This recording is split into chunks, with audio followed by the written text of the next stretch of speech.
आखिरकार किसानों की तपस्या रंग लाई। वो तपस्या जो पिछले 1 साल से राजधानी दिल्ली के बॉर्डर पर बैठकर की थी। किसान आंदोलन खत्म हुआ।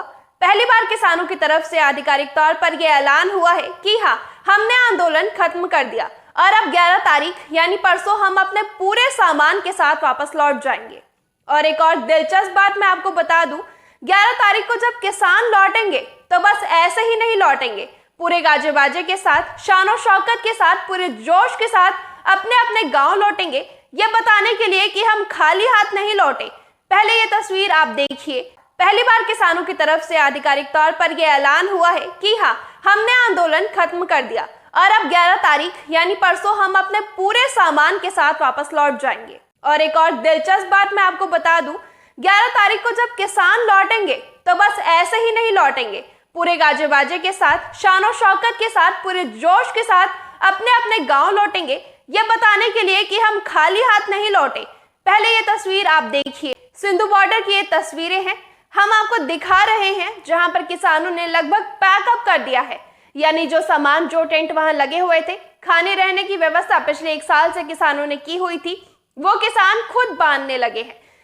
इस लेटर को देखिए। भारत सरकार द्वारा आधिकारिक तौर पर किसानों को ये लेटर भेजा गया है, तो समझ में आएगा कि सरकार ने किसानों की एक एक मांग पर न केवल घुटने टेके हैं, बल्कि उन्हें आश्वस्त किया है कि हर हाल में हम तैयार हैं, आपकी सभी मांगों को मानने के लिए हम तैयार हैं। सबसे पहली मांग थी एमएसपी की लीगल गारंटी। एमएसपी को लेकर कमेटी की बात पहले ही सरकार ने कर दी थी।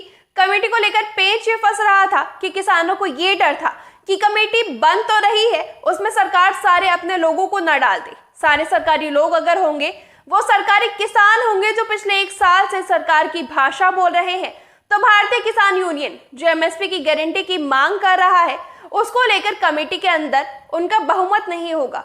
लेकिन इस मांग पर भी सरकार ने साफ तौर पर लिखित आश्वासन दिया है।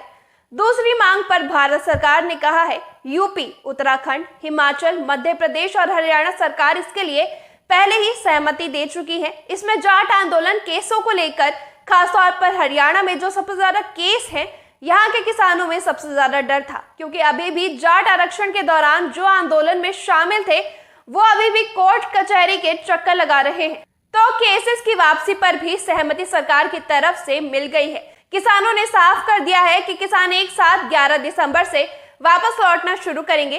13 दिसंबर को किसान अमृतसर के गोल्डन टेम्पल दर्शन करने जाएंगे और 15 जनवरी 2022 को किसान मोर्चा की अगली बैठक दिल्ली में होगी। ये जितनी भी चीजें हुई हैं, ये सब 3 दिन के अंदर हुई हैं और 3 दिन के अंदर सरकार ने चाहा तो किसान आंदोलन खत्म हो गया। सरकार पहले भी ऐसा कर सकती थी। सरकार ने किसानों की बातें नहीं मानी।